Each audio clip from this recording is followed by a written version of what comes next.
Oh, damn, we are live. What is happening, everybody? Happy night before Christmas. Christmas Eve. Let me guess, all the relatives are in town. The liquor's starting to flow. Cops may have already been called. And at least if it's anything like some of my family gatherings, there's already been a bit of bloodshed. At least that's how life was at one point. Anyway, hope everything's going fantastic for you. Merry Christmas, Happy Hanukkah, or whatever other holiday blows your hair back. But in this chat, I want to talk a little bit about that GT500 specifically, because that has been the one and only contraption that has been getting any play in the inbox lately. And that kind of speaks a lot for really the state of where we're at right now with the whole muscle car genre. So what I want to do is talk a little bit about that, kind of give my thoughts on where we're at with the whole muscle car ethos, if you want to put it that way, because really we're only down to 3 now. You got the Hellcat variants, just pick whichever one you like.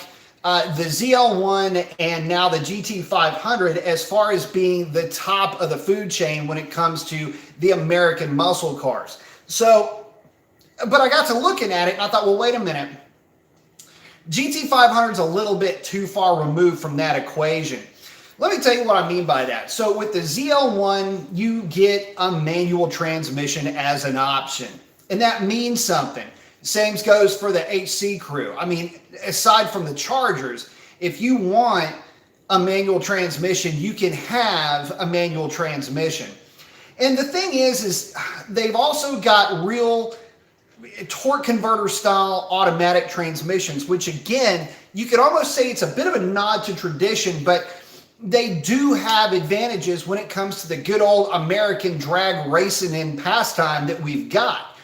So by that standard, they still have that blood and guts about them. They've got blood and guts is a good way to put a torque converter transmission, right? But you still have the good old-fashioned human being driver interface. The reason why that's so important is because it's much like owning and riding motorcycles. If you guys are into bikes, you'll know exactly what I mean by this. The analysis here, or the analogation here, I'm sorry, it's night before, right? So anyway, look, you are integral to the machine when you're driving a manual transmission car or a motorcycle or whatever. You are structurally integral when it comes to a motorcycle. You literally complete the silhouette.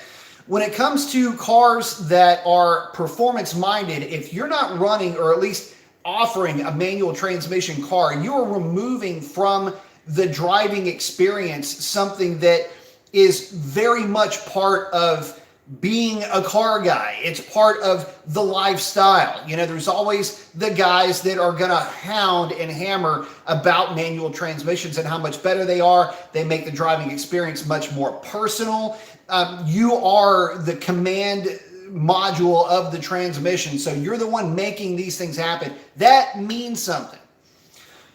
Well, now enter the new GT500, and it removes all of that. It removes a major portion of a driving experience from the driving experience, and it's a little bit too robotic. I mean, no pun intended, I guess, but at least it makes sense. You're talking about a car, it's a manual transmission in essence with the dual clutch setup.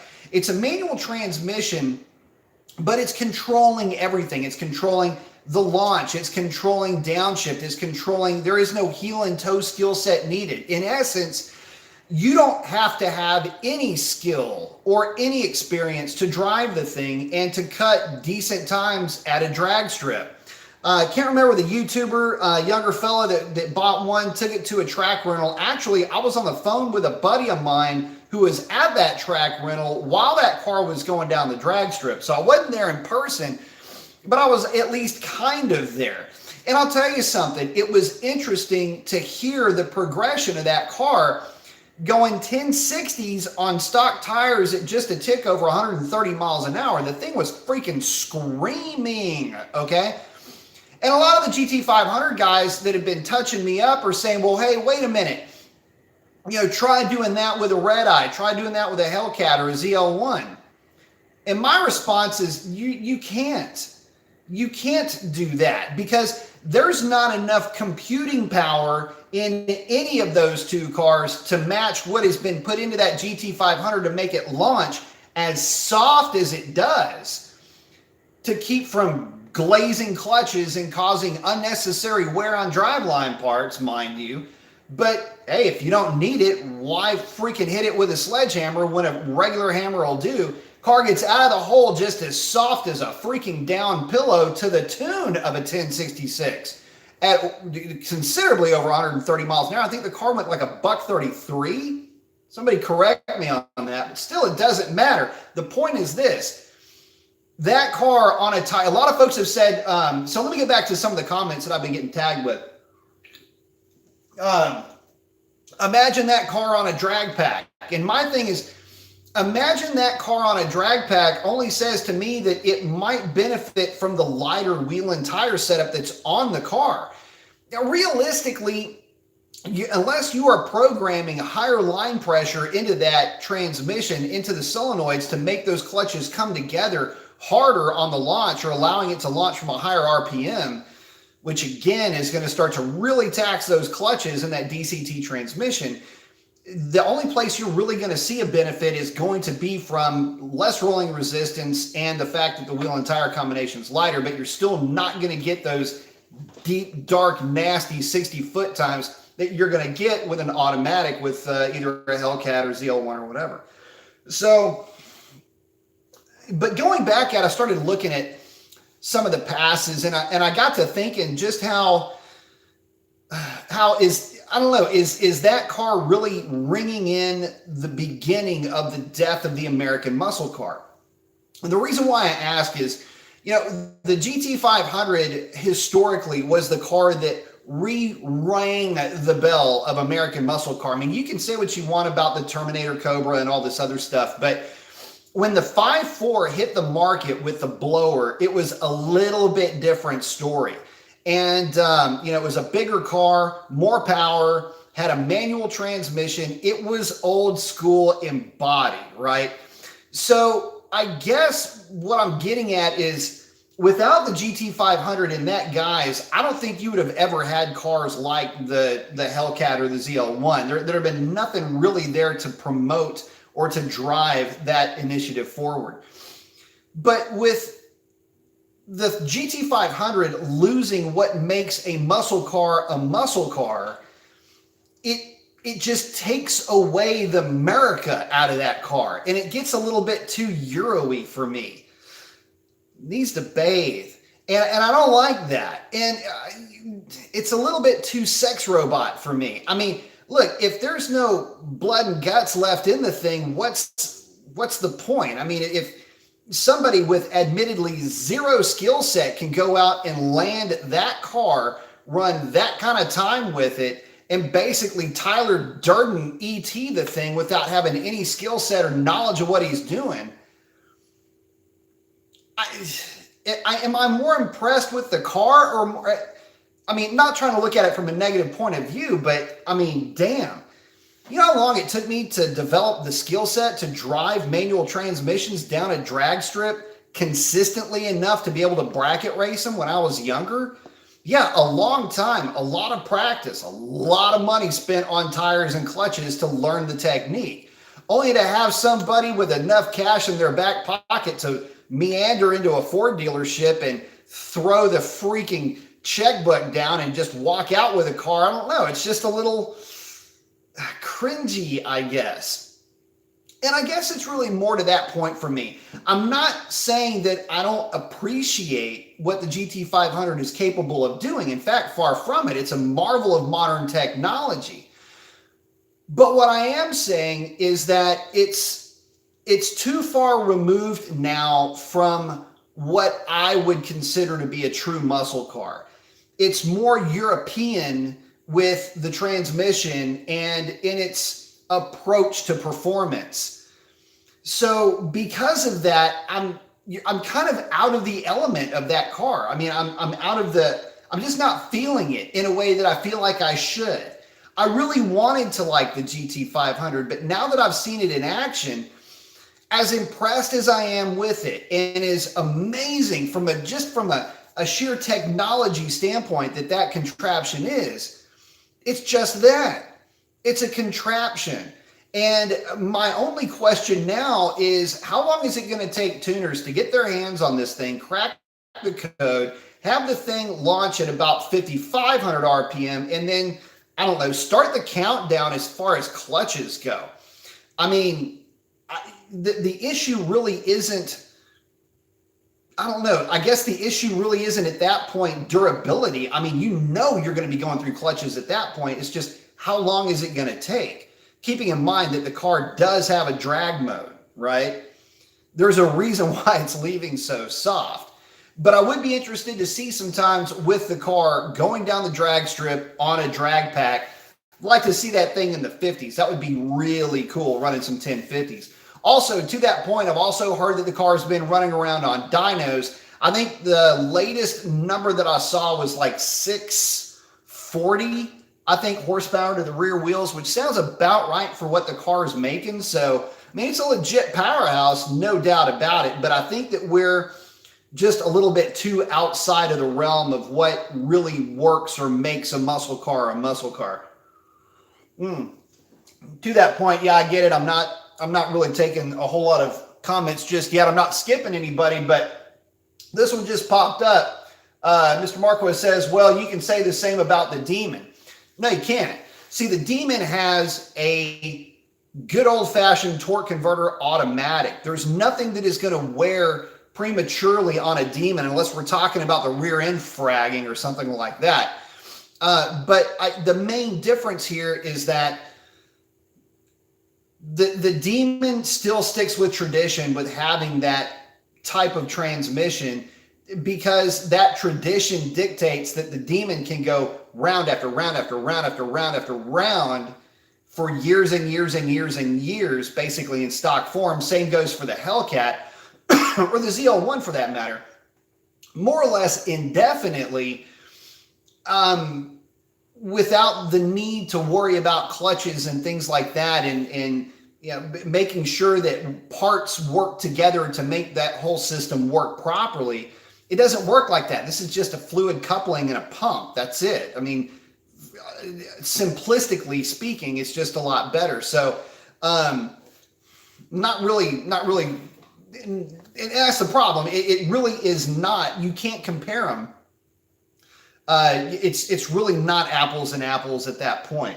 But I will say this, stock tire for stock tire, it is going to be a massacre if you're going to run up against a GT 500. You are never going to be able to argue that point. It's just that good. So let me say what's up to everybody. Blackbird's checking in, saying, what up, B? What up, Blackbird? Destroyer Scat Pack saying, what's up from NC? What's up, man? Dr. Div's checking in. What up, B? What up, homie? Real Productions saying, what up, B? Can't wait to hear you spit some truth. Thank you, sir. Appreciate it. Curious Floyd's checking in, saying, hey, what's up, man? Argrassi, hey, checking in. Pistol Grip Rec AB just might need a new Hellcat nickname. I like it. Yep, we got a brand new Hellcat owner. Everybody say what's up to Pistol Grip Rick. He's just got himself a new one. So cheers, my man. RT Hemmings checking in, saying, what up, B? I've been watching you for a long time. Finally started a YouTube account following some of your tips from previous video for my 5.7 build. Keep me posted on that. Y'all know that secretly I am dying to build a 5.7. I just don't have the time or the room to do it right now. Some Fox is saying no manual in the C8 as well. It's sad. Very true about that. Although I will say this, I'm not as butthurt about the C8 not having a manual, mainly because it's more of a sports car than a muscle car. And I get it. Its contemporaries are all running that type of a transmission. So for some reason, it doesn't get underneath my skin the way that the other one did. Dollar Power saying, yo, good to hear you. Good to see you, Mr. Powers. Let's see. Kim Only saying Demon has torque converter. That is correct. Saying Treed. Andy's checking in. What up, B? What up, man? Blackbird saying he's saying 680 to 705 on the GT500 dynos.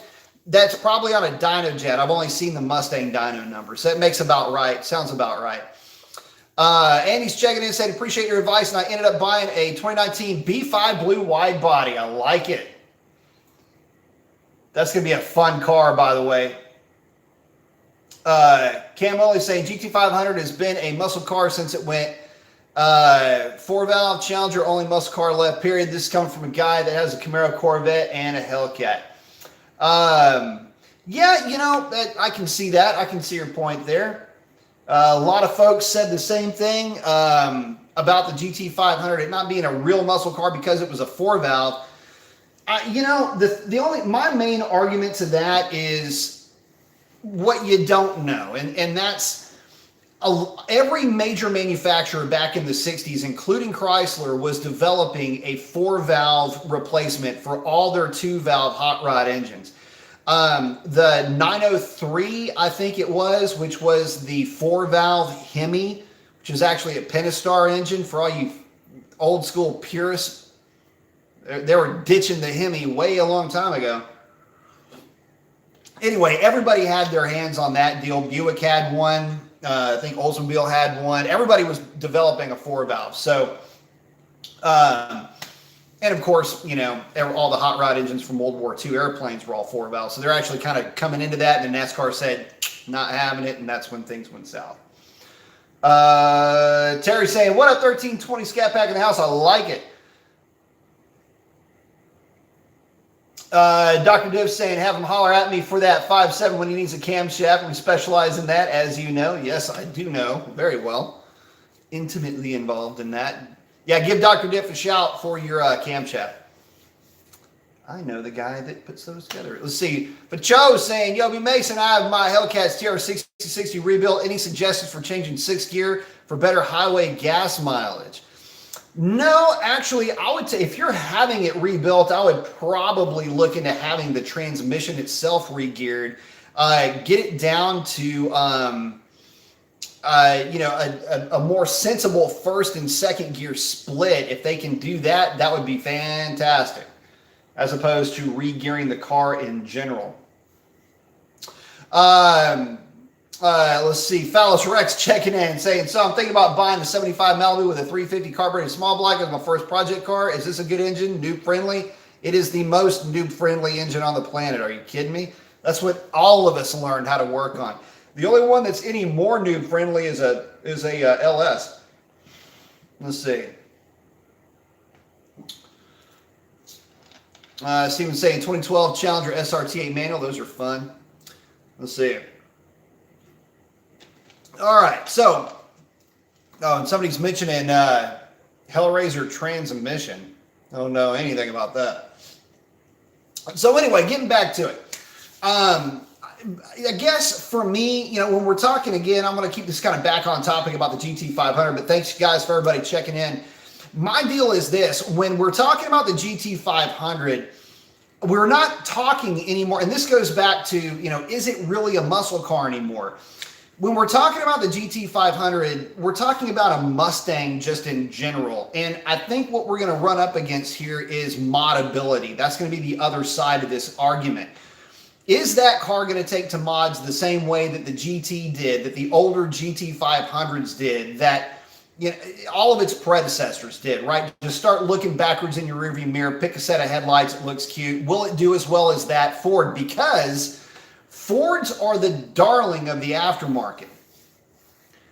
Will this thing carry forward with that? I'm not sure, because I'm more concerned with the durability of the transmission than anything else, and particularly clutch wear. If you're dialing the thing up power-wise, you're going to have to do something in the tune about your slip rate with those clutches. It means you're going to have to tighten that up a little bit. Not sure how that's going to work long-term. And a lot of guys, well, let's face it, I mean, you buy the Ford because you plan on modding the thing. You know, I can't tell you how many stock Mustangs I've ever run into in real life. There's always something done to that car. But there's always stock Hellcats, and you always run into guys with those things. So obviously when guys buy the Fords, they're looking to modify them. I think the GT500 stops that dead in its tracks, which is another thing that irks me a little bit about the car. I mean, look, say what you will about Mopars in general, but when it comes to the GT500, making more power is going to be easy. Managing that power is going to be something on a different level, and it's going to take guys that have been used to dealing, I should say, with the DCT transmissions for a long time to do it. It's going to take that level of expertise, which means get ready to paper up. If you thought paying Mopar tax was bad, get ready, because paying Shelby tax is going to be like on another level. But it's going to have to be. You're going to be trusting guys to keep parts together that were never designed to manage that kind of power with that kind of weight. So again, I'm interested. I'm tentatively, and I guess from a secondary standpoint, I'm like just kind of looking through the fence posts here and seeing what the guys with the GT500s are going to do. And I've got some friends that have got some on order. So it's not like I'm, not going to be unfamiliar with these cars, but I don't want to get too familiar with them, because then the other issue pops up, which is price. Look, guys, you've got to be somewhat well-heeled to be able to drag one of those cars into your garage. And look, I ain't about to turn this into a big bank take little bank money conversation, but let's be real here. I mean, look, you're talking $82,000 for an average example of what one of those cars is going to cost. And that's before the dealer added tag, which is going to crank that thing up to about 92 grand. And you say, well, wait a minute, Mace, check this out, man. You're talking out of your ass. The red eye is already checking in with that kind of number. Yeah, I get it. I'm not saying that the red eye is a bargain. I'm not saying the red eye is a better value. In fact, I can make a case that the GT500 is a better value, even though it costs more, basically because of resale. But the bottom line, the last argument that you're going to have with one of these things is once you line them up stock for stock, it's going to be hell for that red eye to do anything about what that GT500 can do with its basically perfect launch control. But we're still talking about damn near $200,000 going down the drag strip at the same time. Now, you might get lucky and have maybe some type of a rebate heading your way with the red eye, which will bring that price down a little bit.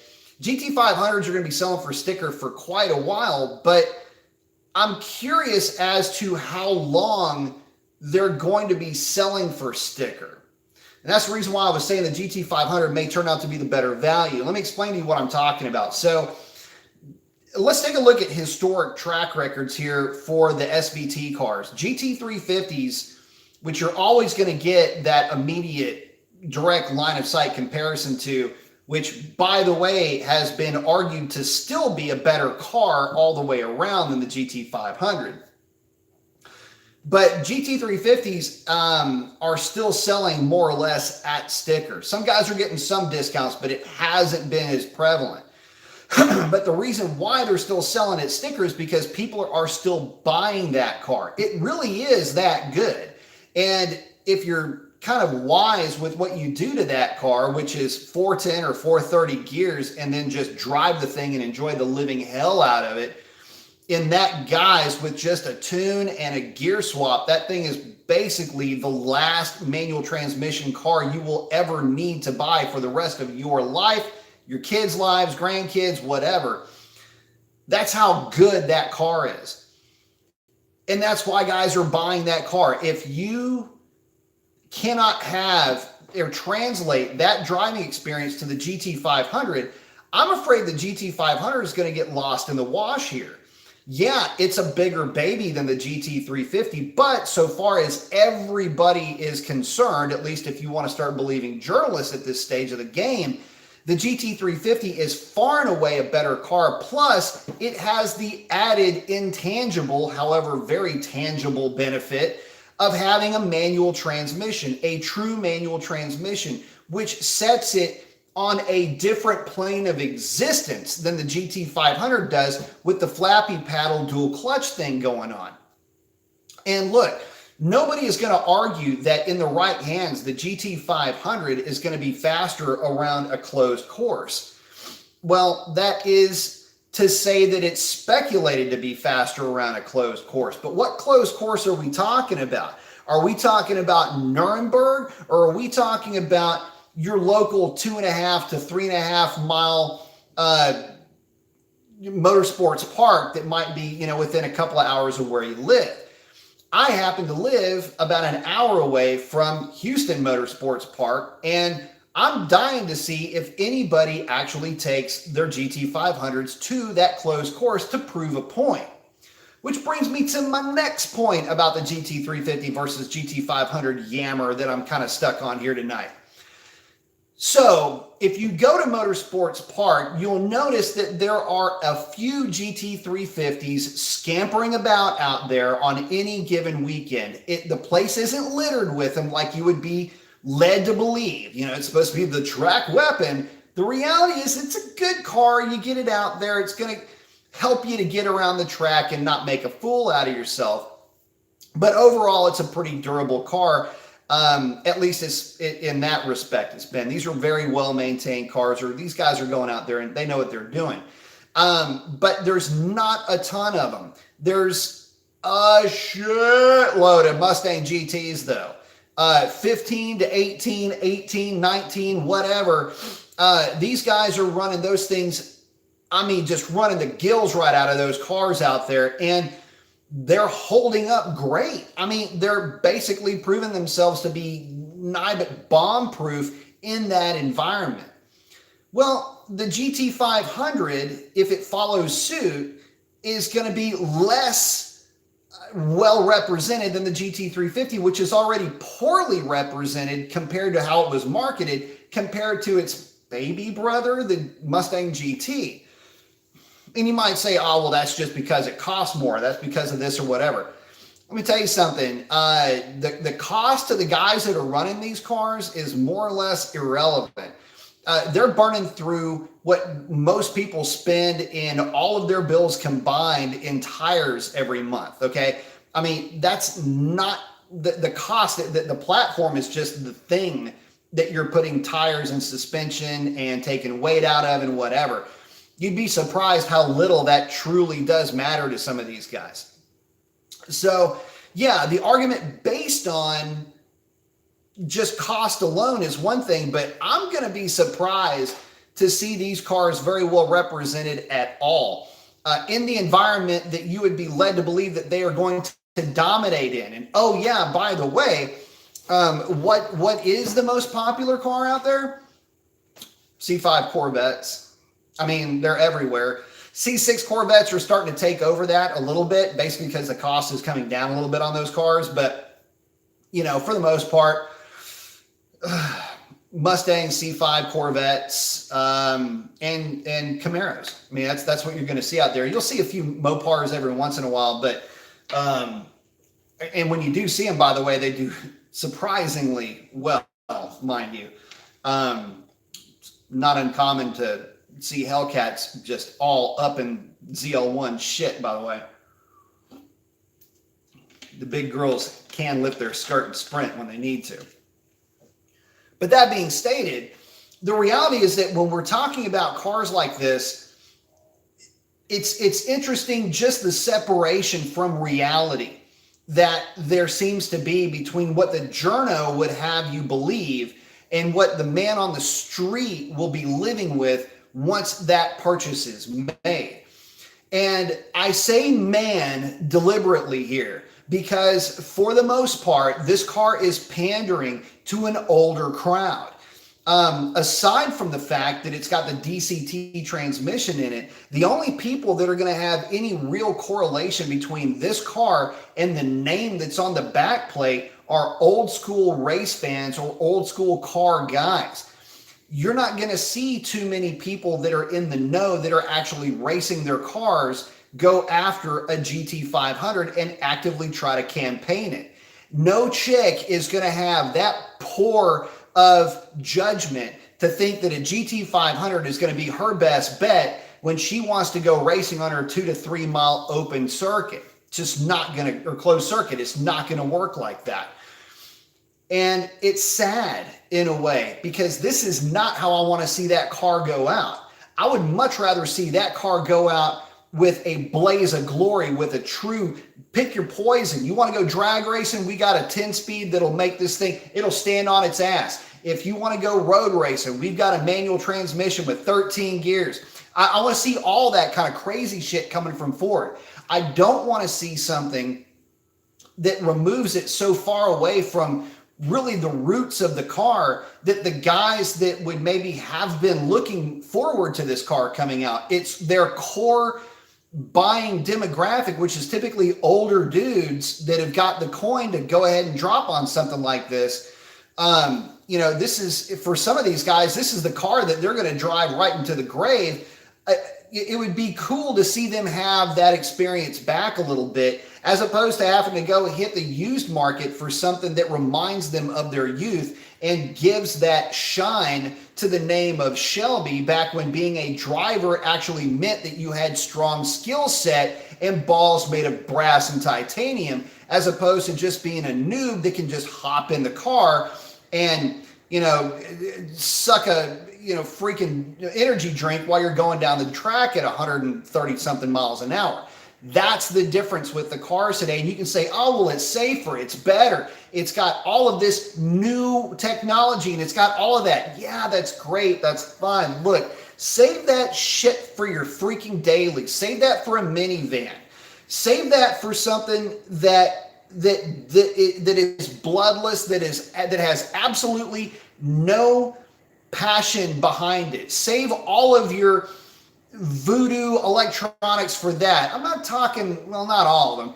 Save the stuff that keeps the love out of the car, out of that car. Put that into something that a soccer mom's going to drive, and bring back something that has actually got some blood and guts to it. Because for me, I'm out of the market on a GT500. I'll be straight up and honest with you about that. I was seriously looking forward to the GT500 at one point, because I had my sights squared in on a GT500. Nothing else was going to do. I was so elated because in the back of my mind, all I could think of was drag race, road race, roll race, whatever kind of race you wanted, I was going to be able to do with that car, and it was going to be far and away superior, newer technology, more bomb-proof, more aftermarket friendly, the whole kit and caboodle. That is exactly how that was going to come down. And as it all worked out, when I found out it had the DCT, all my hopes and dreams of owning a GT500 basically evaporated. Done, gone, see ya, not gonna happen, because it took me out of the equation. Myself as a driver, my skill set that's taken, you know, as long as it's taken to develop, it took me completely out of the driver's seat. And with a GT500, you're basically just a glorified passenger.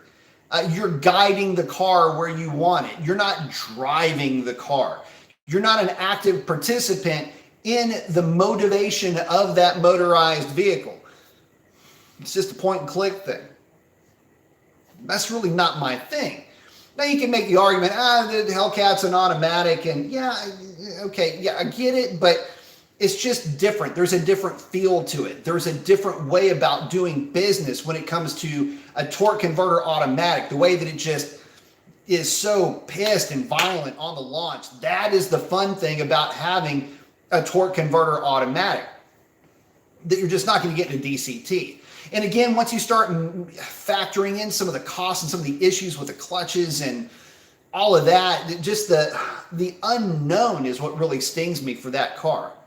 And you know what?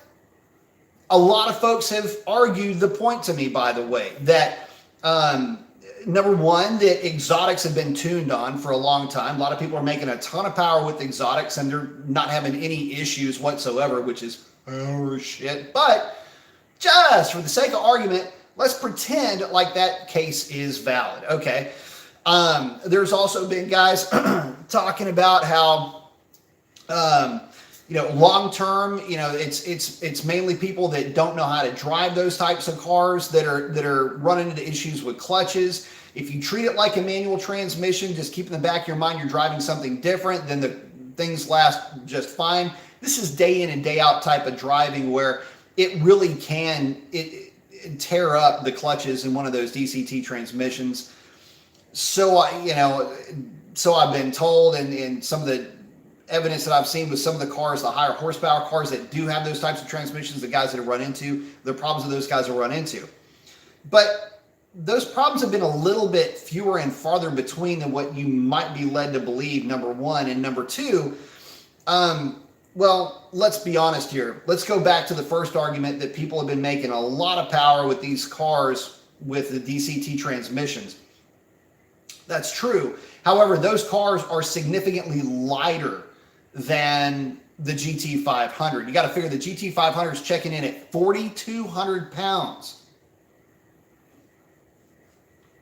This car weighs 4,200 pounds right behind me. Used to be a joke that the Hellcats were heavy. Now, apparently the Hellcats aren't heavy anymore. Or is it just that the GT500 caught up with the Hellcat? I don't know. Kind of tough to say. But I will say this. Pot calling the kettle black in this respect. But I'm more concerned with that load down low, trying to get that GT500 out of the hole, trying to get that thing rolling. That is the thing that's going to sting you. And that's why they launch so softly. 3,200 RPM, thing just kind of feeds power into it. After it gets to a certain engagement point, that's when it starts throwing the power to it. And the car just hauls ass down the drag strip. Not really too much the worse for wear, but I mean, giving up a ton of ET in that 60 foot. And again, this is in a car with drag mode. That's the best you got. But until we see one on a set of tires, stock one, by the way, kind of hard to really speculate. But anyway, let me make sure I'm not forgetting anybody in here. Let's see. Bear with me just 1 second, guys. Let's see. Chris checking in saying, what up, man? Took your advice. Trade my Challenger for a Sublime Green Scat Pack. Oh, nice. Those are nice. Let's see. R Towns is saying a good time to bring up a question on the Diablo tuner. Sort of. Lots of random letters saying, what's happening? Got the thumbs up. I like it. Toxic Hellcat 2020 out there already tuned, making over 800. I'd like to see it. Like to see that at the drag strip, as a matter of fact. Symphonic saying, so how is the stock GT500 running 10.6s when the ZR1 was running 10.9? ZR1's only 5 less horsepower, but almost 100 torque and 400 pounds lighter. Yeah, it's a good question. You need to start asking those guys that. I'm not really sure what is going on. I don't think they're that much down on torque, though. Because the new GT500 is 650, and I don't think the ZR1's rated that high. But the ZR1s do struggle to go 1090s, man. I'll tell you this. I have seen on a tire automatic ZR1s running 11.2s. I think was the best. There was a whole flock of them at the drag strip one night. And this was before I had any kind of tuning on my car, much less the 309 gear. And this thing was running 1080s on the drag pack, full weight. Shitty DA though, man. It was awful DA. But yeah, the ZL1s were only running like 1120s, which was weird to me, but that's just what they were running. Toxic Hellcat saying the transmission in the 500 is stout. Well, is it? I mean, what does stout even mean? I mean, if it's going to be able to be tuned and it'll manage the power, fantastic. And I'm hoping that that's the case. I really am. I'm not saying anything saying, I hope it fails. Actually, more to the contrary. I hope it does very well. Because, again, of the history and the respect that I have for the car and the brand and everything else that it represents. But I don't know. That's all fine and good. I don't know. Does it take away the fact that you can't get a manual transmission? even if the transmission is stout and you can do something with it that would be great for drag racing or whatever else you want to do with the car, is it really stout? Do we know how stout it is? Because so far I can't tell if anybody's really tested it yet. Dr. Diff's asking, are the GT5s using the flat plane? No, they are not using flat plane on that car. They in testing, they had tried it, and the problem is that there's the flat plane. Where the flat plane runs into a problem, it's with secondary harmonics. And the secondary harmonics were not playing well with the fact that it had a positive displacement supercharger. So that's why no flat plane for that car. Let's see. Chaos of the Acorns, but the GT500 is going to be the track car, not a muscle car, bro. Yeah, I hear you, man. Sorry, I think the spirit of a Ford fanboy possessed me for a second. I love it. 19 Coyote, you get a lot of car for 80 grand. That's a good point. So let's talk about that for a minute. How much car do you get for your $80,000? Well, if you're talking about technology, for sure. That's why I was saying it's a better deal, the GT500 is, than the Red Eye. The Red Eye is still, in fact, the Red Eye, if I'm being honest here, is a bit of a piss off, because the Red Eye is nothing more than, if you want to call it, upgraded pistons and rods, whatever. That doesn't add anything to a short block that can already really manage, I've seen them manage 1100. Anyway, it doesn't matter. It's still HP90 transmission, great torque converter transmission. You can get it with a 6-speed, that's fine, but it's basically still the same platform that's been out since 2015. With a little bit bigger supercharger that's actually technically less efficient. Anyway, yeah, there is more technology, but at $80,000. See, the problem with, and this is also a bit of a point to make here too. Yeah, you get a lot for 80 grand, but what about the Hellcat? See, the funny thing is the Hellcat keeps getting forgotten in this, and the Hellcat's just kind of rocking back and forth going, wait, what just happened? No, the Hellcat's not going to win that drag race on stock tire for stock tire, but put them both on a drag pack and let's see what happens. Stock for stock. Be interesting to see how the cars shake loose. The GT500 might best it by a tenth or two, but when we're talking about a difference of 20 grand from one versus another, or $15,000 one versus another, yeah, I guess the Hellcat's a bit of a bargain. It's a little bit slower, but it's also a bit less expensive. Can't make the same case for the Red Eye, and to be honest with you, isn't it funny how we're not even talking about the ZL1 anymore? There's a reason for that. I mean, even stock tire, drag pack, drag anything, the ZL1 is sucking high and tit here, and that kind of sucks because I love me some ZL1 too. I love to see all of them be very competitive with each other, and we're just not seeing that. We're seeing the Mustang from a technology point of view basically running off and leaving the competition in the dirt, and with the rest of them, yeah, I get it. They're not going to keep up with it technology-wise, but to me, the driving experience is just better, at least from a drag strip point of view, from just a playing around with the car point of view. For 80 grand, it just makes it difficult to swallow. But it's still a GT500 at the end of the day, and we all know what GT500, SVT badged, Shelby badged, anything does in the market. They hold value like you would not believe. So let's look at that for a second. Okay, so GT350s, just walking around right now, if the sticker was 65 on the GT350, you can pick them up now a couple of years old with miles on them. I mean, not like the car's been used as a, delivery truck or anything, but, with average miles on them, you can still pick them up for like 52, 54.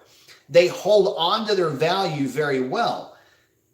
The Hellcat's kind kind of do, but it's better than average, but it's not as good as like a GT350 where, you know, a Hellcat might have sold for 65 grand or 70 grand and you'll be doing good to find one for around 50. So there's like a $5,000 question mark floating around in there.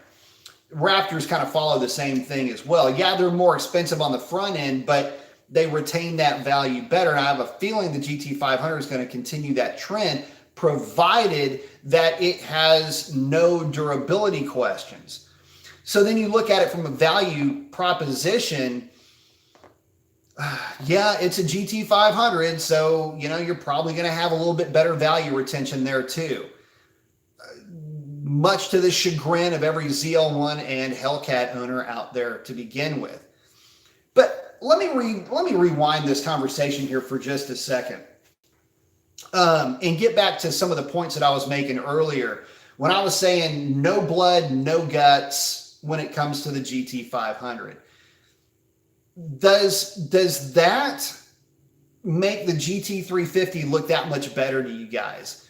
The fact that, in my opinion, the absolute very best driver's car, if I could bookend my bottom bitch right there, right? But if I could have a bookend for this car, it would be GT350, 430 probably, or at least 410 gears, tuned, and just send the thing out into the world and run the thing at closed circuit, run the thing at the drag strip, just get out there and have a ball with the car. That to me is so much more of a rich driving experience than the GT500 would ever be able to give me. And at this stage of the game, everybody's running 10s, right? I mean, you say what you want about the ZL1. You know, I've told the story a bunch of times about really not seeing a stock one get into the 10s, but I'm not saying that they can't. I just personally haven't seen one, but I'm sure that they can in the right conditions, whatever. Throw a little pixie dust at it. Let's say the ZL1 is a 10-second car. Hellcat's already been proven to be a 10-second car from the factory. Now we got the GT500 as a 10-second car. Nothing really matters at that point. There's not enough separating them, no matter if you're in the back or in the front of that pack. A 1050 versus a 1030 or a 1080 versus a 1050. Yeah, there's enough of a difference to call, but they're still 10-second cars. For me now, it's about the driving experience. Is it fun? Is it comfortable? Is it unique enough for me to throw that kind of money out there and want to be seen in the car, to want to take that car out and do fun stuff with it? Am I going to feel like that's a good value for dollar? GT350 for me is a better value proposition than the GT500 is. Now, I was talking about the GT500 having better resale value, provided that the transmission doesn't flake out and basically shit the bed. My question is, will the GT500 from a percentage base actually be a better value proposition than the GT350? Time will tell, but I'm thinking no. Let's see.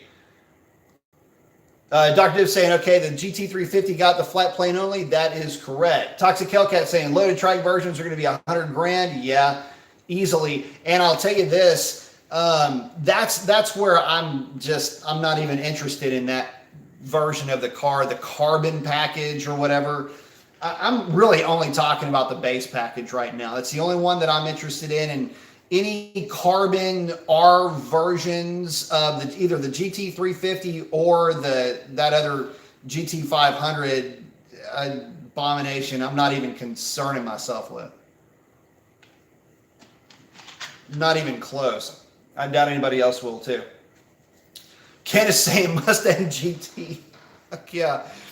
So, and that's the thing. I mean, here's the problem. And we haven't even talked about this yet. I touched on it a little bit, but to Kenneth's point,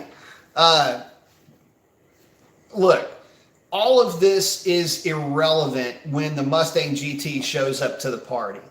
You know, you can dress up and be as formal as you want with a GT500 or a GT350, but Mustang GT shows up to the party basically wearing jeans and an old t-shirt, got a freaking cigarette hanging out of his mouth, walking in with a bottle of Jack and 2 strippers on either arm. That's the GT350 showing up to the family freaking Thanksgiving dinner.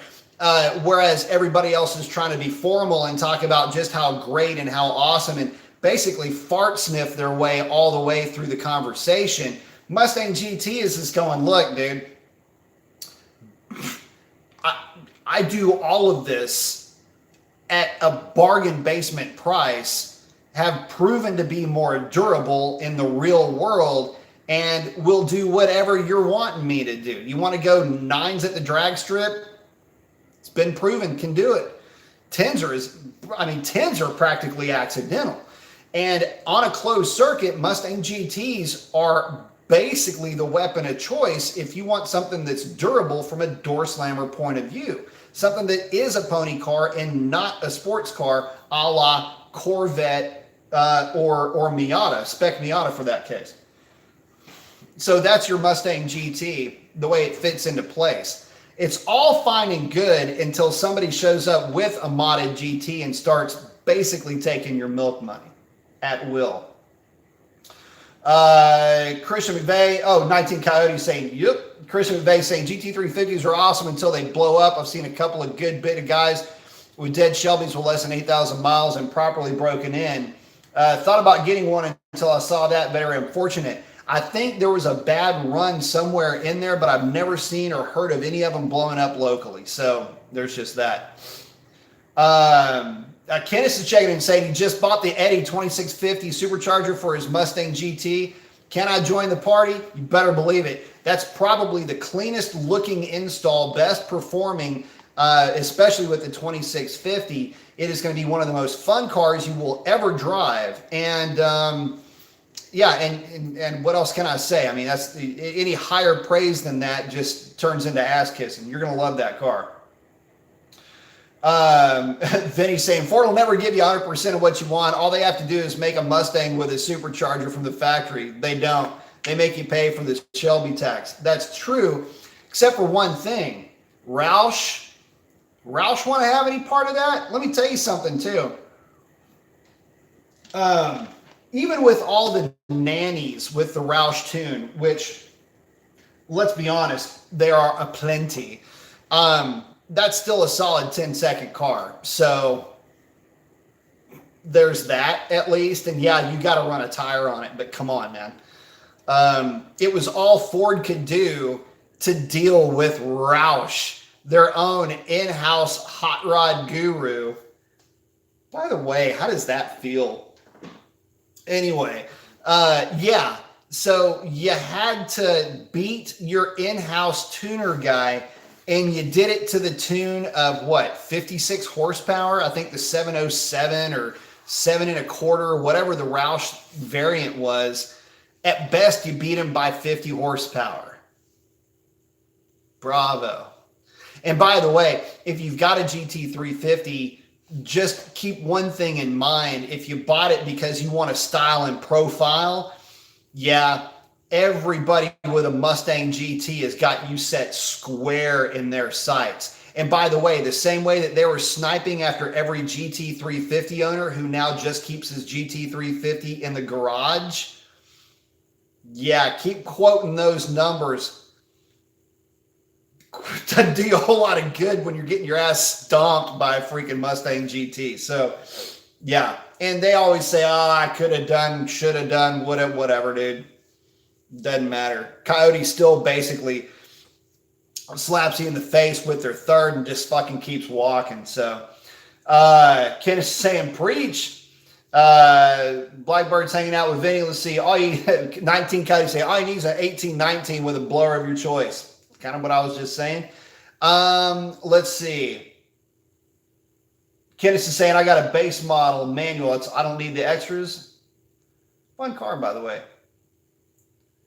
19 saying, have to disagree with the manual analogy. Well, you're free to your opinion, no matter how wrong it is. Vinny's saying, I like driving, but the manual is outdated and people can't drive them, break them, and I don't know what he's trying to say. Tired of warranty repair from user error. Okay, so yeah, that's kind of a good point though. With if it's outdated, the problem is that it's a skill set, like playing guitar or playing an instrument. It's not outdated. It's unfortunate that anyone would think that it would be outdated.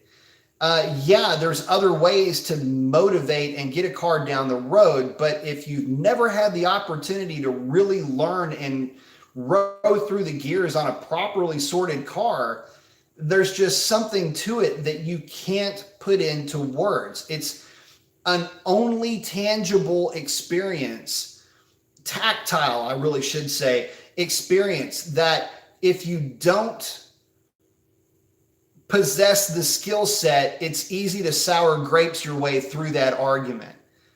My argument is this.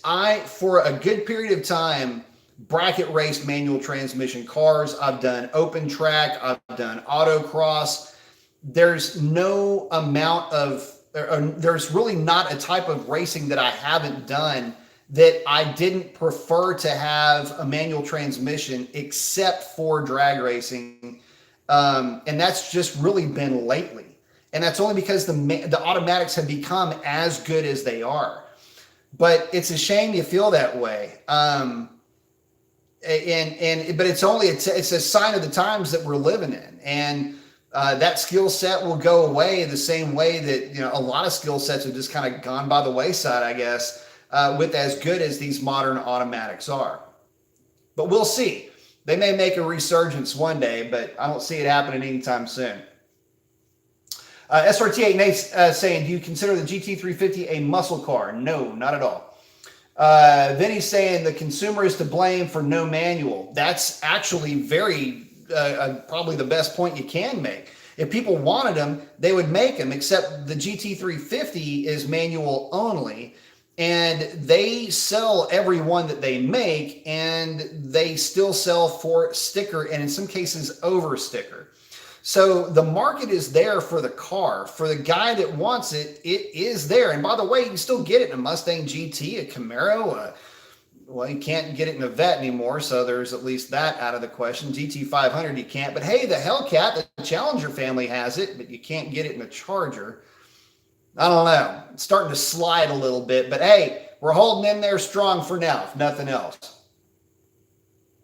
Vinny's saying, can't drive them and break the trans, then want warranty work. Well, that's the thing. That's true. And if somebody breaks the transmission because they're driving the car with that transmission in it, then one of two things is going on here. Either the transmission is weak to begin with.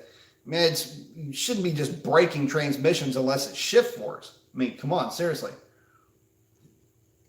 And the next thing is, if you are breaking shift forks, then learn how to drive the thing or get an automatic. But manufacturers do need to make them a little bit more stout, considering that cars are a lot heavier now, and they're making a hell of a lot more power than they used to. So again, that basically breeds the case for automatics taking over at that point, which it is what it is. I hate that phrase, but it is what it is. I mean, you got heavier cars with making a lot more power. That is the textbook definition of when you put an automatic into a vehicle. Weight plus lots of power. If it's light, manual transmission is going to be a lot better for you. Let's see. Canada guy saying, thought I would drop in and say, hey, what's up, Canada guy? Completely agree about the GT500, but I guess we'll see how it goes. Yeah, we're just going to have to just see how it goes. And that's the problem. Yeah, we get to play the waiting game, which I'm awful at, by the way. Let's see. Jerry saying, I just like how you can pull the paddles to rev it. Wish you could do that with the Challenger. That's a neat, it is kind of cool. It'd be kind of cool if you could set an RPM, pull the paddles, and then let it go when you're ready to go. That would actually be really nice to incorporate that type of a launch control with these cars. But of course, I'm not part of the marketing team or the development team for these things, so bummer. True Day is saying, good stuff as always, Mason got thumbs up. I like it. Vinny, also 1050 injectors. You're going to need that for sure. Good injectors. I like FIC 127s myself. 6'4" Amy Power saying, what do you think about flashing the 1320 tune versus a can tune in a regular 392 car? It's not going to be any different. Also, do you think the 1320s are faster because of the Demon suspension? They're a little bit quicker out of the hole because of it, sort of, but there's not a lot going on there in terms of actual power production. It's just not the way that those things work. It has more to do with being able to have some of the launch control or launch assist, I should say, from the Demon working with the 1320.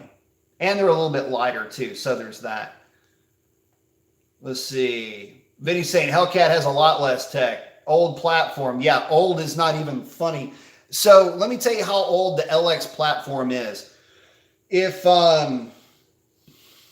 depending on which wave you want to ride here, it is a W212 rear side with a W211 platform, Mercedes platform in the rear, W212 S-Class architecture up front, which means that it goes back to 2008, 7, 6, 2005 with the E55 is really where that came from. If memory serves me correctly, I had a W211 E55, or sorry, E63. Kind of wished I had gotten an E55, but I had an E63 with the M156 4-valve 6.2 liter that I freaking loved. And all of that suspension geometry and everything else is what you're seeing behind me. Actually, if it were a Charger, it would be a carbon copy. So that gives you an idea as far as power, as far as how old the platform is, the power that thing had been dealing with for a while. There's a lot of really fast E55s, 700-800 horsepower variants of that car, but it goes that far back. Oh, damn, hang on a second, time out. Vinny checking in. Thank you very much for the contribution. Sean E is checking in with the fund, contributions to the cause, saying the tent fund, of course. Man, I appreciate that, guys, very much. Vinny checking in again, saying $4.99 for the cause coming up on 2020 for Little Miss Revlon, saying that's my point. Outdated manufacturers don't make manuals that fit the cars. They have more power combined with user error. Absolutely, and that's. Again, I mean, we're not going in the right direction if we want to really make a case for those, for the manual transmissions. But thank you all very much, man. Vinny saying Roush blower is horrible. Roush blower is what I'll tell you what, the tune itself on the Roush side is loaded and laced with more nannies than you can shake a stick at. I know the older 675 horse cars. Yeah, they were 675 horse in a real narrow window, if memory serves me correctly. I think the real number on that car is probably more like 640 horse, 635 horse, but you catch it just at the right temperature and yeah, you'll get there. But the hot spark tables just are yanking timing out of that thing left and right. It doesn't take much to get them there either. But thanks, guys. I appreciate that. My thing just popped up and said y'all had contributed, so thanks again. Let's see, let me get back over here. Bear with me here. Oh, let's see, Catalyst 99 saying I'd be more apt to just get Mustang GT dealer installed supercharger with the performance pack and save money versus the GT 500. And that's the thing, that's where a lot of guys are looking. You got to remember that that's, let's say 50 grand versus 80 grand. Please tell me where the value option is. Again, I mean, I get it. It's a GT 500 and they keep their value, but they also kept their value at a point in time where they didn't have Roush to contend with, and they didn't have GT350 to contend with, and they didn't have journalists to contend with that are not necessarily giving the GT500 all the love that you would maybe have thought that they would at one point. I mean, look, you guys tell me, but when you're basically eliminating the driver from the element of driving, the only thing the car is really going to be judged upon is how well it accelerates and if Randy Popes can get the thing around Willow in a fast lap. That's it. That's all the information you're going to be given. And you're going to be expected to walk into a dealership and bust out 80,000 shekels on something that may or may not be right up your alley. I'd be interested to hear from you guys too, if you've decided to take the plunge for a GT500. How long was your test drive and how did you test drive that car before you bought it? Here's the reason why I want to ask. I would be very interested to hear your impressions of the car just in like city driving. And you might say, well, it's a GT500. Look, it's an automobile. It's got to be able to do automobile things. I remember driving an M5. God, it's been a long time ago. I remember driving an M5. It had one of the dual clutch transmissions, and I'm not really that familiar with those things, but God, that car sucked to drive at low speeds, man. It was like riding. I was driving the car, and I felt like I was riding with somebody that just was not that great at low speed transitions with a manual transmission. Anyway, I'm sure they've gotten, and this has been a long time ago, so I know that they've gotten way better with all that programming and predictive algorithms and whatnot. But be interested to hear how you guys like that setup as far as driving. I would also, this is kind of more to that point, I would be extremely interested to hear how or if the dealership that you bought the car from, if they give any special instructions on driving that type of a transmission on a day-to-day basis and scenario by scenario basis. In other words, dealing with hills, dealing with stop and go traffic, things of that nature, if they give you any special instructions. I know that they used to, with the BMWs, I want to say that they did, and maybe with some of the other higher end cars, you had to basically, you would sit down, the guy would explain to you that, you know, if in these types of situations, stop and go, things like that, that's really hard on these clutches. You need to just be mindful of those types of situations. I don't know they're going to do that, but again, it's just nature of that kind of beast. And, you know, you can't treat those transmissions, even though they're an automatic, they're not an automatic in the traditional sense. And so they don't stand up to real world, real life situations the way that a good old fluid coupler will. It just doesn't, it's not the way that they work. But anyway, I'm interested to hear the difference. And by the way, the argument to that is guys will say, well, you know, manual transmissions, you know, they've been around forever. How is it any different than a regular manual transmission? The difference is people forget that they're driving a manual transmission. It's an automatic, but it's still manual as far as those clutches are concerned. And they'll ride the brake. They'll do a lot of dumb things that you do with a fluid coupler that really doesn't hurt anything. But with one of those types of transmissions, it will. And so just curious, just kind of a thought that crossed my mind as I was talking. Vinny saying dealer markup kills me, not the $80,000 sticker. Yeah, there's that. And Trudy saying dealer markup is a joke. Yep.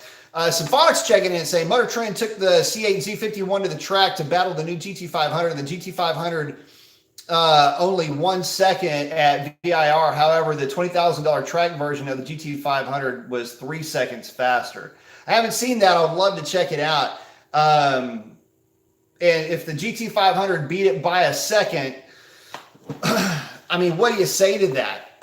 If you're talking about it going up against the C8, because here's the thing.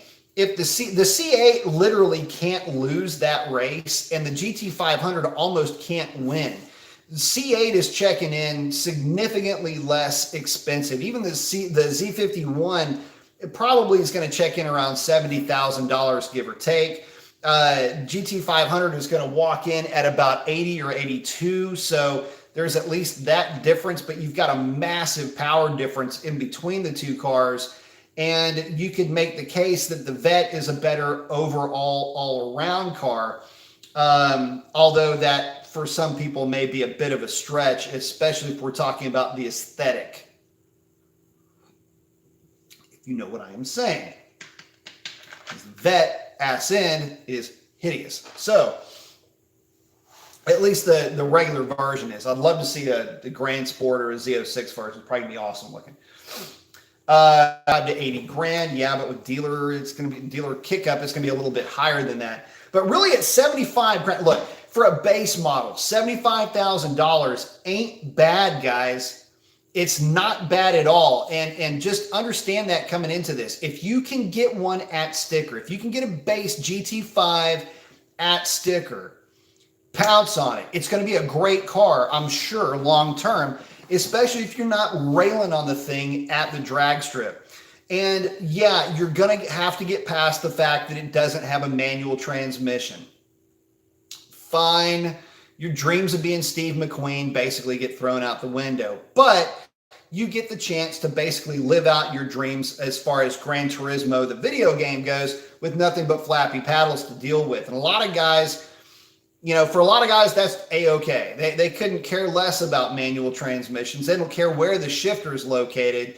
The flappy paddle thing is tactile enough for them, and they've lived in the era and have grown up in an era, or at least have come into this hobby lifestyle in an era where flappy paddle gear shifters are a real thing, and it's normal, and the rest of it might be an outdated construct in terms of literally rowing gears. Fine, by that measure of the situation, the GT500 is great. But again, if that is the only thing that's important to you, then the GT500 will be fine. I would say, and for that guy, leave the car stock and don't do anything to that car that would remove any of the durability out of it, and the car will be pretty fine. God, it kills me that the car didn't have a true manual. Oh well. Anyway, getting back to it. Oh, Symphonic saying Randy Post was the driver, so a legit driver. Yeah, I haven't seen it, but again, I'm looking forward to seeing that. Alex is saying mid-engine supercar versus a muscle car. Be careful what you call the Vet. It's not a supercar yet. You've got to remember that the Corvette is just now starting to graduate a little bit from that everyman's American sports car. There are a lot of people at this stage of the game that will say that the Vet can never be a supercar, because it will always lack something that the supercars have, whether it's outright power, sophistication, geometry, fit and finish, which is a major thing with the Vet, by the way. Pisses me. Anyway, these are the things that are going to keep it from being a true supercar. But a mid-engined American sports car, a Zora Duntov inspired mid-engine American sports car, that's really more the way to look at it. But that thing will never live up to your 720s, your R8s, or anything like that. It's going to be a while before that moniker can actually be worn by that car. And in fact, I'll take it a step farther. It'll take the new Viper to be the benchmark standard by which the Vet is judged before it can be put into supercar status. That's just my own personal opinion. Let's see. Vinny's saying Corvette has 0 aftermarket compared to Mustangs. Where are you getting that from, Vinny? Dude, LS, LT? I mean, you can say that the Mustang has a little bit more, I don't know, upside, but that'd be tough to argue that, man. Kenneth is saying, Coyote, baby. Hell yeah. Oh, yes. Vinny's saying, stock for stock, I like the C8 Stingray, but can't do much with the LT1, LT2. That's what I would agree with on you. Now, sorry, I got a little bit too global with my thought on that. But yeah, no, for sure. Just, yeah, I wouldn't really mess with the LT1, LT2 too much. It looks like Vet's getting a little bit better intake manifold than what they've had in the past. So we're going to have to see. But again, I'm out on the Vet for now. I'll wait to see what Grand Sport version, C8 version 1.2, I guess. That's really what I'm more waiting on. And then, of course, the Z06 variant is going to be the one that I'm really the most interested in. R saying, maybe I practice what you preach. I paid around $57 for my 840 mile 2018 Hellcat. Basically brand new Hellcat red eye at about 87 grand. Just felt like I would have thrown 30 grand away. I took your advice. Yeah, I mean, that's the thing. It's tough. It's tough for me personally to make the argument for the red eye. As strange as that may sound, especially when you're wearing a shirt that, the first word in it is Mopar, and I've been doing this now for a while, but fucking bugs. Anyway, it's hard for me to make the case for the red eye, man. It really is. I get it. I understand the whys behind the red eye, but I don't know, man. I guess there's like a certain amount of purist, even though it's not an older car. The Hellcat does have a very strong historical significance about it for the modern era, and especially the 2015, because of all the reasons why I've already thrown all that stuff out there. It's basically go over that another time, but yeah. I would say that you're a lot better off with the car that you got, bro. Shawnee's checking out, saying, good evening, Brian. See you, Sean. Looking forward to seeing you in January, buddy. Vinny's saying Roush isn't factory. Yeah, but it's factory installed. So then you get into, and it does retain a factory warranty. So yeah, for sure. It's sold through Ford dealerships, so it's factory as far as anybody that's, buying the car is gonna argue anyway. And 70 grand for a Roush. So here's the thing. Down here in Houston, we had one of our local dealerships that was selling the high horsepower, I think it was 725 horse version of the 18 and up cars for $47,000.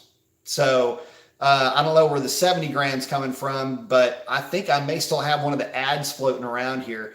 And the older cars were selling for 47 also, and that was for the 700 horse with no warranty, and you could get 650 horse, I think, with a warranty. And I think the 650 horse setup was like 43. Basically, best deal ever for a hot rod. Let's see. RS. Oh, by the way, thanks again, guys. Appreciate the contributions to the cause. RS for 3 for me saying, Big Mason, long time no see. What's up, man? Chris is saying 6-speed C7 Z06 or Grand Sport. Is the Grand Sport a more balanced car? This would be my first sports car, by the way. For your first sports car, I would say get the Grand Sport. It will be a lot of fun. You can do whatever you want with the car. It is a better balanced car, in my opinion.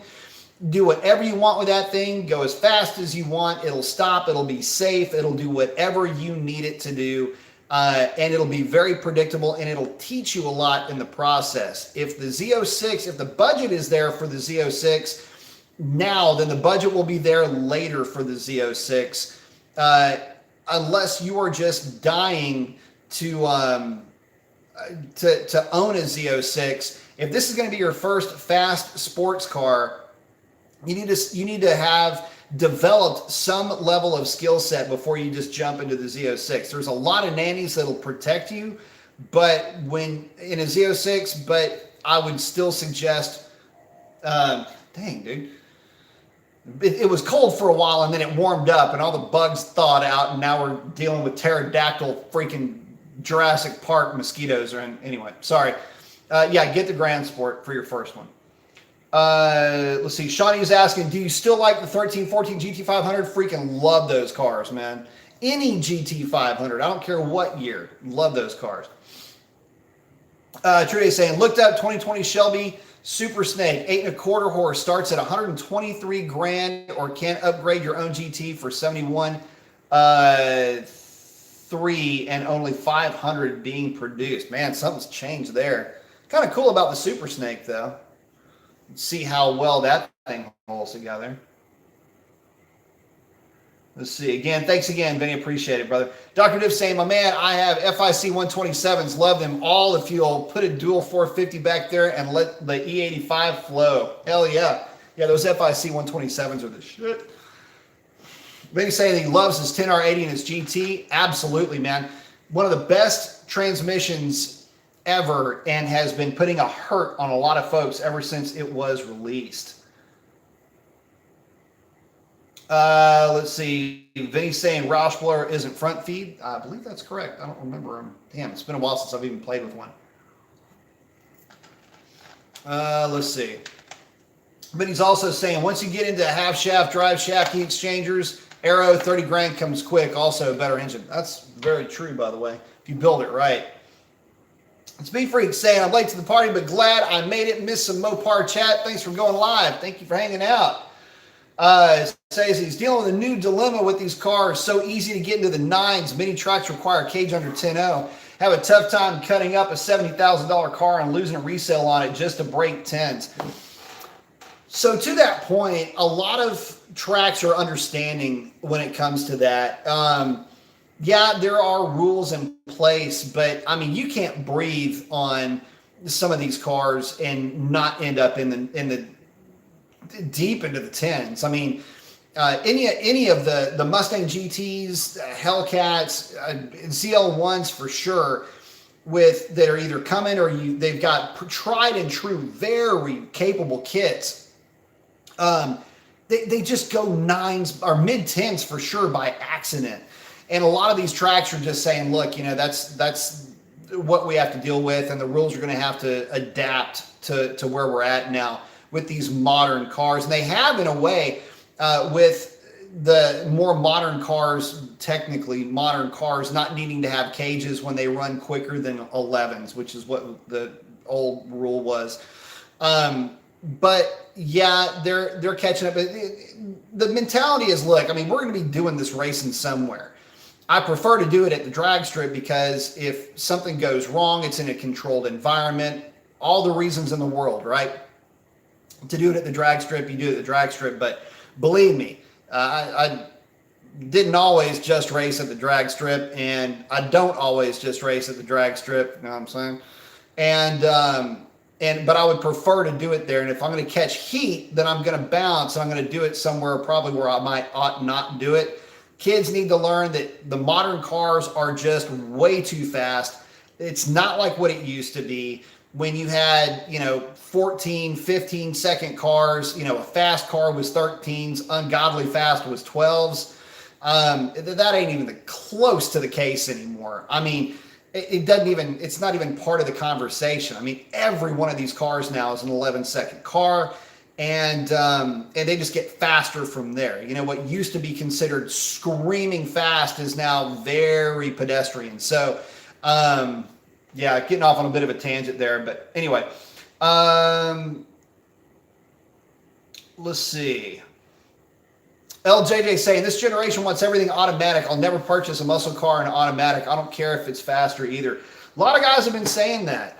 That my only thing with that is I would agree with that if you could have a manual transmission that was geared properly for the platform.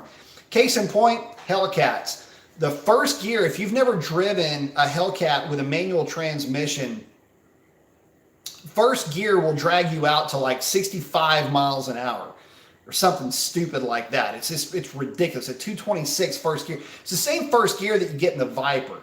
And the problem is that it neuters the car so much that it's just not enjoyable to drive. I would rather drive, and I'm on record as saying this, I would much rather drive a manual 392 car around town, and just for doing quick sprints and just, you know, farting around with it and just having fun, you know, hanging the thing sideways and just goofing off. The 392 is a lot more fun car to drive because, shit, let's face it. I mean, the gearing is significantly more aggressive in the transmission. Plus, it comes with 3.92s as opposed to 3.7s for the Hellcat. So, you know, you don't want your Hellcat to be equivalent as far as actual rotational force to the rear wheels as a 392, but it's kind of how it ends up working out. LJJ saying the GT500 is a dial knob shifter. Yeah. A little thing. Yeah, I hate that. Oh, damn, Speed Freak, thank you very much. Checking in and saying, Merry Christmas. Thank you for the live chat, Professor. Yeah, we got the devil horns. Thank you very much, man. I appreciate that. Very much. Alex is saying Ford GT has the knob. Yeah, Ford GT does have the knob. And here's the problem. The Ford GT is a Ford GT, which has a very similar transmission, I think, internally that the GT500 does, only that it's a lot lighter, only that it makes a lot less torque and less horsepower. Yeah, it works in that type of an environment. But this is a freaking Mustang. It'd be like saying, I don't know. It's something a little cringy about it. I want to roll my own gears. And again, it's a skill set, it has nothing to do with anything more than the fact that it's a skill set. It's a driving enjoyment thing. It's a pleasure thing. It's a tactile, actual connection to the car. It's an understanding that, you know, again, I am integral to this vehicle's motivation. Without me, the car cannot go anywhere. This goes back to, you know, you got these cars that'll just come to you, right? I mean, you get on your phone and you beep, boop, bop, beep, bop, beep, and the thing comes out of the parking slot and, you know, basically rolls over to you and, I don't know, rolls over and plays dead or something. I don't know. That's part of what pisses me about this. And again, you'll hear me talk about there's no blood, there's no guts, there's nothing. There's the sense that the thing's never been in a fight. It doesn't have any scars. It doesn't have any way to do anything. It's just not, I don't know. It don't got no stank to it. I need fucking bug. I need something with a little bit of stank on it, man. So all the modern, did I kill it yet? Did I kill the damn thing? Where is this a freaking ghost bug? I don't know if it's showing up on here, but I got this little pissing me critter that won't let everybody be cool, and it's like up in my shit. Anyway, it loses, there's a certain loss of that connection, and that's what I'm getting at. It just, you lose part of the tradition, the muscle car tradition, and you can say things are outdated, but if that's outdated, then the muscle car is outdated, as far as I'm concerned. Let's see. Scat Speed's checking in and saying, what up, B Mason? What's up, Scat? I was saying getting chased is having fun. Dr. Div saying, hell, my truck went 12-2 at 123 that night. It was cool out, and that was spinning through first and rev limiter on the shift. The days of going 13s is over. It's all in the 10s and 11s now. Yeah, and and that's part of the thing. So you guys know I've been looking for a truck, right? I'm at some point just going to have to try to, probably sometime in the next year. If I find one, I find one. That's great. You know, preferably it would either be a 73 Chevy or an 86 Chevy. That's what I'm looking for. C10 short bed. Haven't found one yet that's actually worth buying, but that's kind of the thing that I'm looking for. And the whole mission statement of this contraption is back to basics. I want to be entertained the way that I used to be entertained by a 13-second car, where you could hang the thing sideways for no apparent reason whatsoever, boil the tires until the grin just rips right off your face, and not have to worry about anything other than having fun with it. The problem with modern cars, and not to get too far off the tangent, but this kind of goes in like with what Dr. Dip was just talking about. The problem with modern cars is that they are way too fast. You don't get an opportunity to have fun. You don't get a chance to absorb the situation and absorb what you're doing because the car is just too damn fast. You're too focused on what you're doing. Case in point, Revlon. She's sitting behind me right now. The car is stock boost, has a 309 gear and one of my tunes on it, which is to say it is a bitch ass tune. It's not really doing a whole lot, but the car will run 1020s in really good air and it'll run 1050s in really shit air on 100 octane, shooting for 10 teens on 93 octane in January. But it's a true street car. It's in street trim. Drive this thing anywhere. Stock cams, doesn't even have catch cans on it. And it's proven that you can get damn near into the nines with just a couple of factory Mopar parts on a Hellcat. Sounds exciting, sounds neat, and it is. But the problem is, this car will go from 0 to 150 miles an hour like that. It's fast by any stretch of the imagination. On the street, it'll get to 130 miles an hour in about 10 and a half seconds. That's really freaking fast. You don't get a chance to just have fun with it. All hands are on deck, but the weird thing about it is how stable the car is. There's nothing to it. At 150, and I've cruised at 150 when I was doing some data logging with this car sitting right behind me. And at cruise, it's like you're riding in a jet. There's no, aside from shit just going by fast, there's no involvement. There's no freak out. There's no nothing to it. The car just hauls ass. And really, in a way, it's kind of quiet. There's not a lot of wind noise. That's what I miss. I miss the racket. I miss the smoke. I miss the smell. I miss the laughter and the fun that you would have if I stayed in this car as long as it would take for me to play around with one of those trucks to get it up to, say, 115 miles an hour. This thing would be doing damn near 180. That's the difference. You know, it's not that the 13-second cars and trucks or whatever it is, it's not that they're not fast.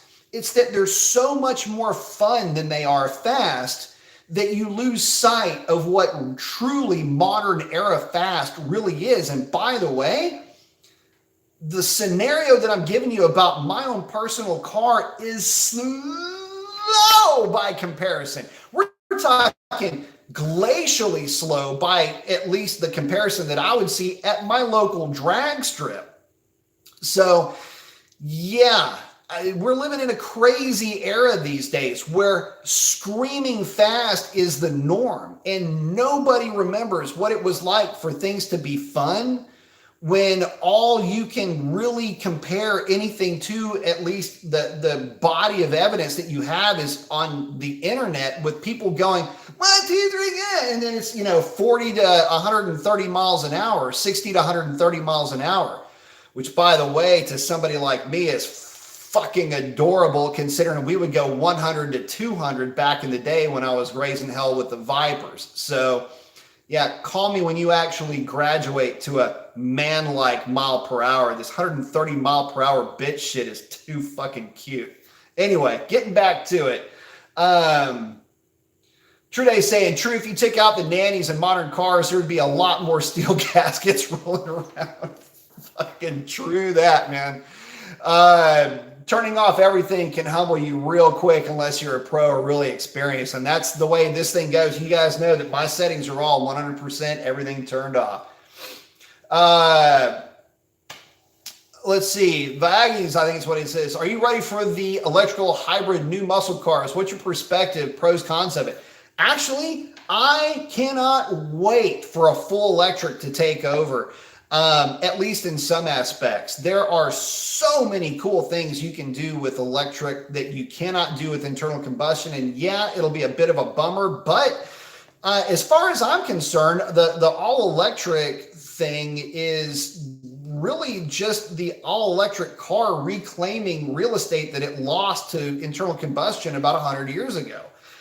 You guys got to remember that 100% electric was preferred, especially in the big cities, for all the reasons that it's preferred now. And if you've never driven an all-electric car, it's definitely something different. But to me, that's what I want.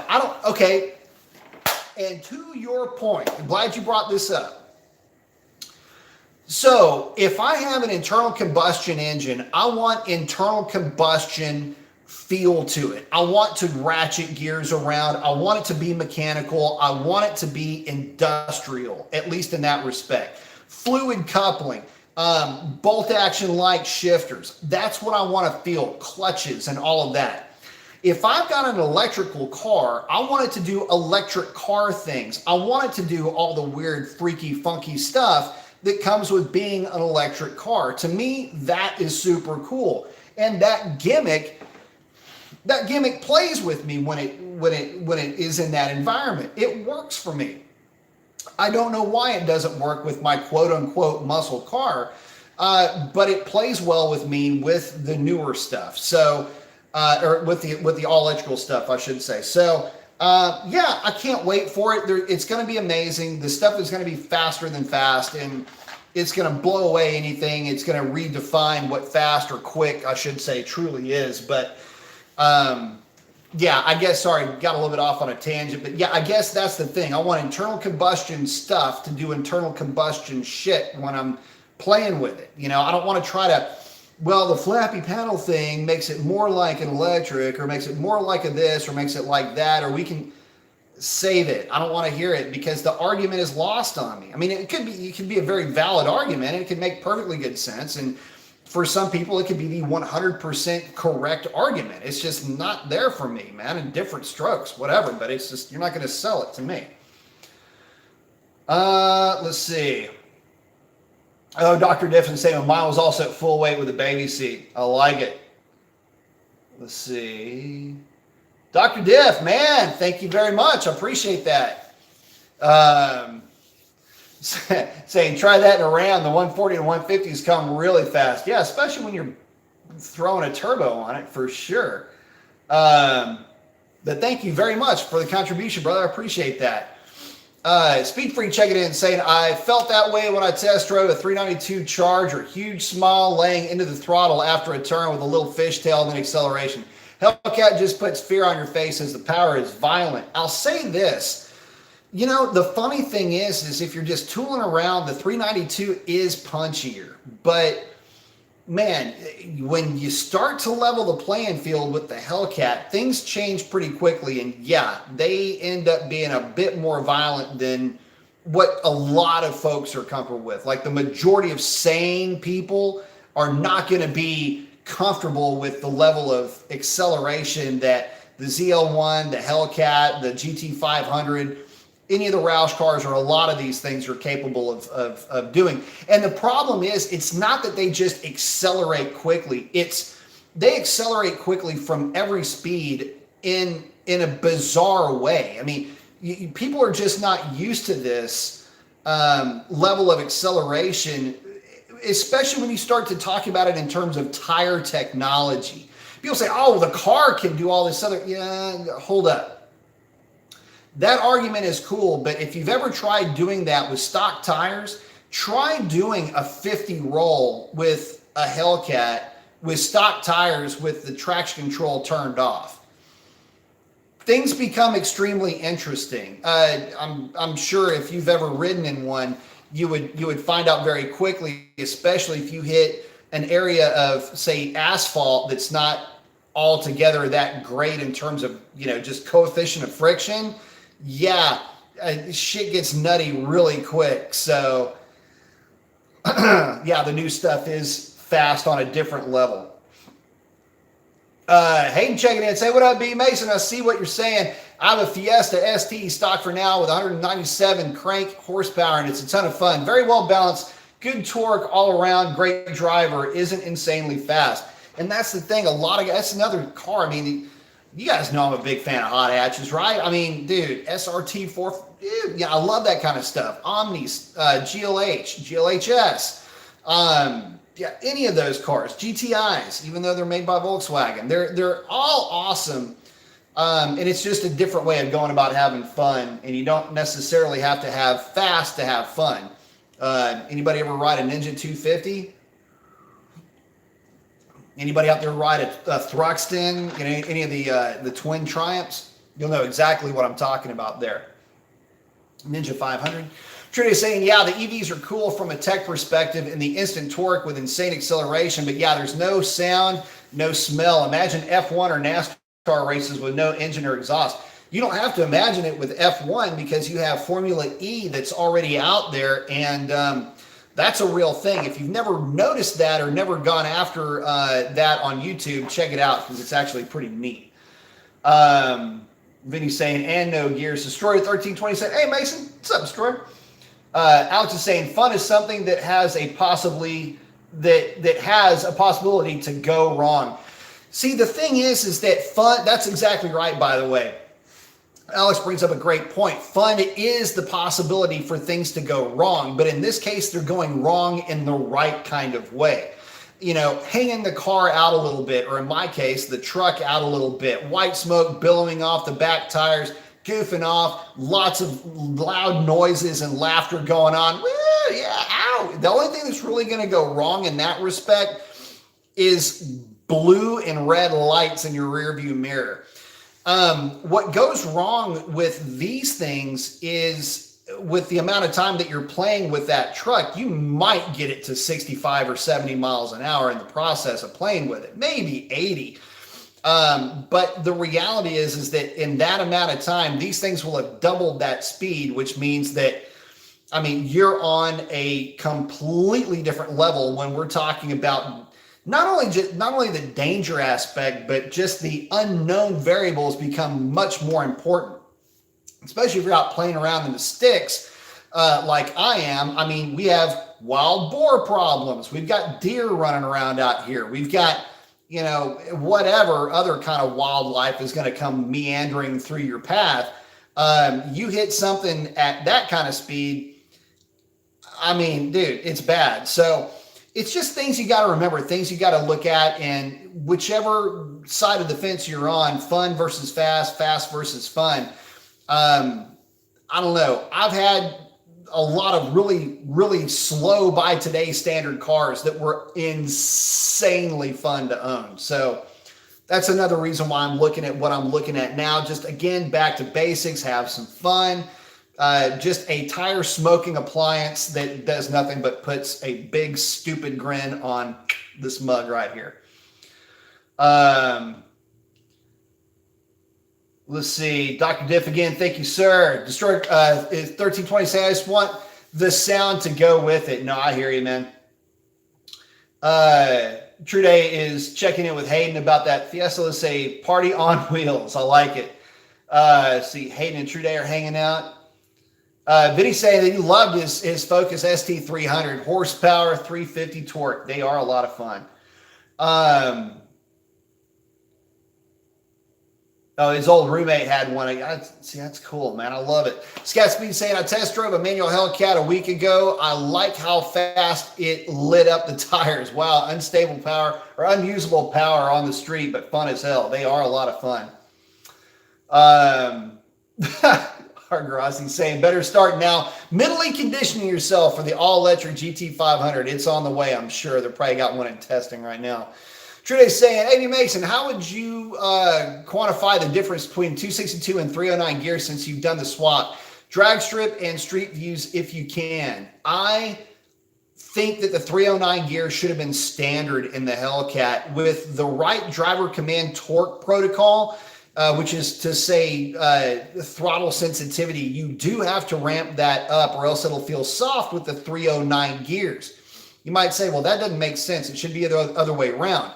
True, but you have to remember that this car with 262 gears with the factory throttle setting is really hanging the thing on the superchargers, so to speak. when you put the 309 gears in the car, there's just less load on the engine. So the same amount of throttle, basically you're just not generating as much cylinder pressure because there's not as much load on the car. Throw a bit more throttle sensitivity at it so you regain some of that load and the car just livens up. It is so much fun to drive. In terms of how does it do with the drag strip, it's about 1/10.5 quicker with the gear, but that doesn't really tell the tale. It's 60 foots better, but it also runs out the back door better with the 309 gear. So I'd say overall win-win. And the fact that they don't let you put a 309 with the Hellcat from the factory, I think is bullshit, considering they let you do that with the Red Eye. I think it's a complete joke, aside from the fact that Hellcat with a 309 gear, with the comparison being to the Red Eye, I think, and I've proven that it's not that big of a difference when you start to really sniff out the, what are the real differences at the drag strip, one to the next to the next.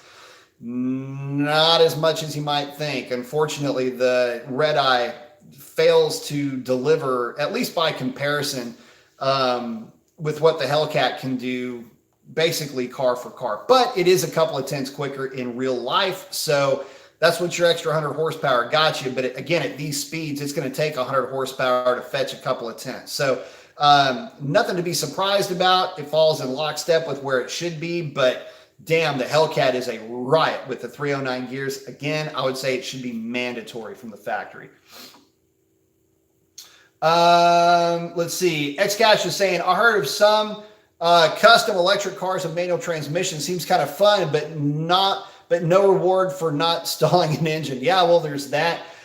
Yeah, there's been back in the day. So here's the thing. Back in the day, a fun swap that guys did was they would take the electric motor out of a forklift and they would put the batteries in the bed and the motor up front into like a Nissan or a Toyota or a Mazda, Mitsubishi mini truck, and would, just kind of fart around with those things. And apparently it was kind of a thing. Look it up, YouTube it, whatever. It's been 100 years since I've even thought of that, but there were a few people that were doing that, and apparently it was kind of a thing there for a while in some walks of life. I didn't really keep up with it, so I can't really mount a sophisticated story for you. But anyway, yeah, that's an example of manual transmission with a electric motor, one that I know of at least. Let's see. Destroyer 1320 saying electricians will be the new performance experts. I'm a Nikola Tesla fan. It will take over. I agree. Yep. Vinny's asking single turbo or twin turbo on a 19 GT. Depends on what you're going for. I would probably prefer from a packaging standpoint to do twins though. Deplorable checking in. I like it, saying, hey Mason, first time on your chat. Thank you for hanging out with me. Wondering if the gearing in the manual Hellcat trans can be changed, and what would you recommend?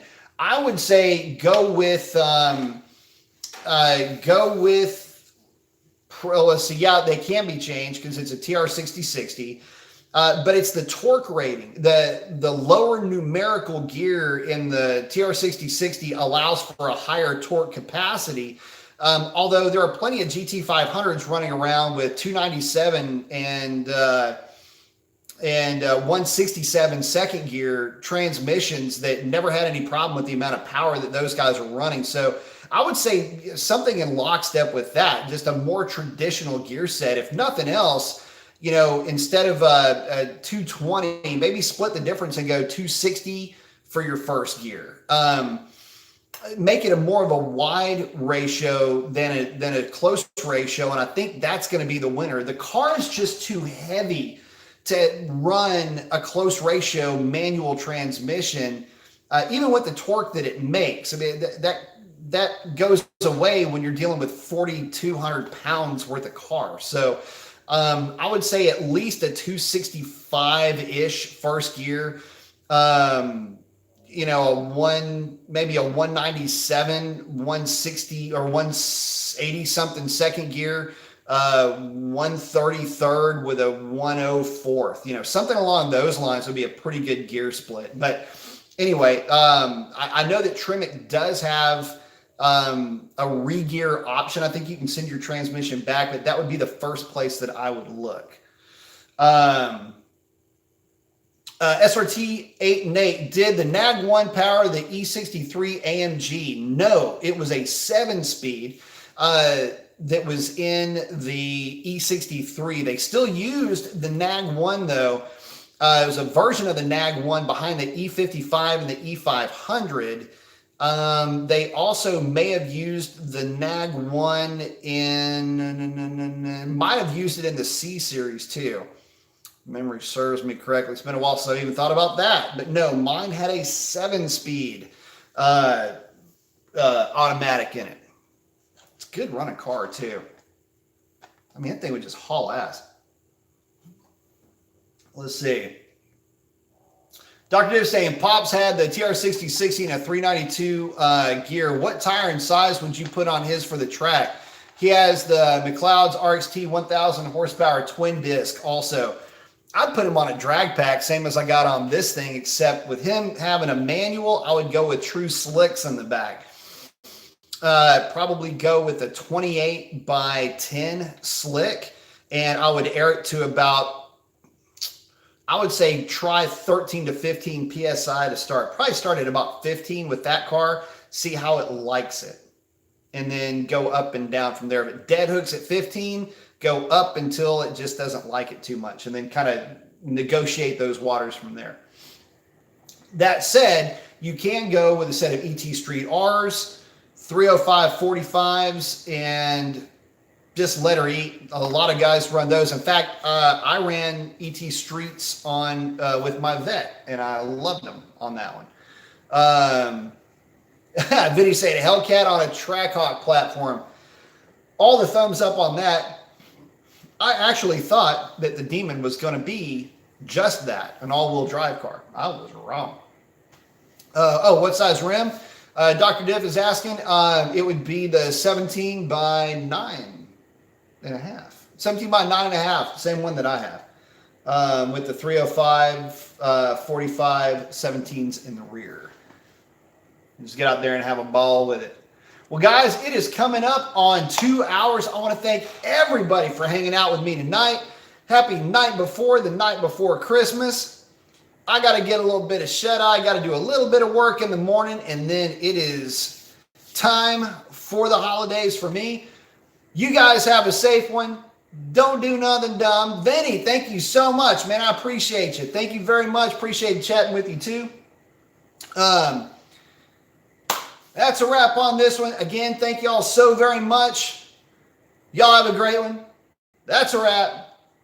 Adios.